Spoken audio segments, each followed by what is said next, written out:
If the sun vanished this instant, you would not notice for 8 whole minutes. You'd keep standing in warm sunlight from a sun that was already gone. That's how long its light takes to cross to us. So the sky you see is always a few minutes old, and the last sunshine would arrive after the source had already disappeared. So let's make the sun vanish, cleanly, magically, and follow what happens, from that strange calm delay all the way to the end. The rules. The sun simply ceases to exist. No blast, no debris. It's just suddenly not there. And we watch what that does to the earth and to you. You versus a sky with nothing in it. Let's run the experiment. The first 8 minutes. The strange calm. For 8 minutes and 20 seconds, absolutely nothing seems wrong. The light is warm, the birds sing, every clock keeps time. But the sun's gravity is what curves our path into a circle. The moment it's gone, after that same 8-minute delay, Earth stops turning around anything and flies off in a dead straight line into deep space. Then all at once it happens. The sky goes black in the middle of the day, and we begin sailing away from where the sun used to be into the dark, forever. And then something genuinely eerie happens overhead. The stars stay exactly where they are. Their light has been traveling for years and keeps arriving on schedule. But the planets are different. Venus, Mars, Jupiter, Saturn, none of them make their own light. Every one of them is just a mirror throwing sunlight back at you. So they wink out one after another in the order that the last sunlight reaches them. Jupiter goes dark roughly half an hour later than we do.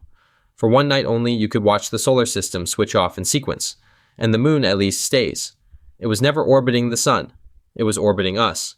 Verdict, 8 quiet minutes of light that was already gone. The first week. Faster than you'd think. With no sunlight, plants stop making food almost immediately.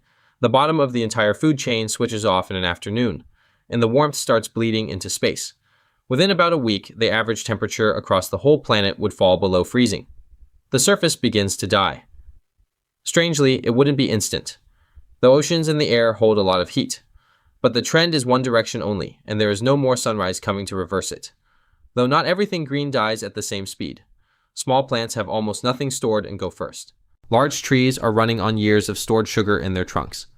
Some of the biggest trees could stand there, technically alive for months after the last sunrise, quietly spending savings that will never be topped up again. Verdict. The living world starts shutting down within days. The first year, the deep cold. Within a year, the surface would plunge toward 100 degrees below zero. The oceans would freeze over on top, sealing under a thickening lid of ice. But here's a small mercy. That surface ice acts like a blanket. Below it, kept warm by the heat of the Earth's own core, the deep oceans would stay liquid for thousands of years.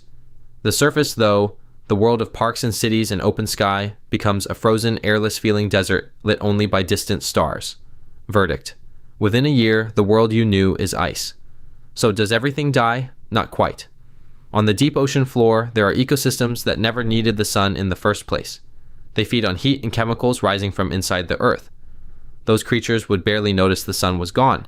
For them, the lights were never on, and they might carry on in the warm dark for ages. And us?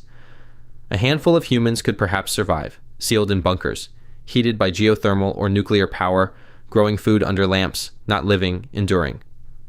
Verdict. The last life huddles around the planet's own heat. And where would all of this be going? Nowhere in particular. Earth would be a rogue planet now, a dark, frozen world drifting through the galaxy, no longer belonging to any sun. Given long enough, it would get so cold that the air itself would begin to freeze and fall as snow. The atmosphere would settle onto the ground as frost. We would not be drifting slowly either. Earth is already moving around the sun at about 67,000 miles an hour, and it would keep every bit of that speed in a straight line. That sounds enormous. Space is worse. At that speed, reaching the neighborhood of the nearest star would take somewhere in the order of tens of thousands of years. And only if we happen to be aimed at it. And we would not be alone out there.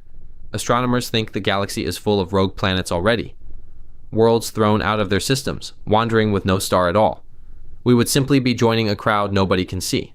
Verdict, a frozen world, wandering the dark, with no destination. So, what was the sun really to you? The honest scoreboard. The sun isn't just a light in the sky. It's the leash that holds Earth in place, the furnace that keeps us warm, and the power source under nearly every living thing. Take it away, and the planet doesn't explode. It just goes quiet, dark, cold, and drifting, with the warmth draining out of everything you ever loved. The next clear day, step outside and feel it on your face. That warmth crossed 93 million miles to reach you. And it is the only reason any of this is here at all.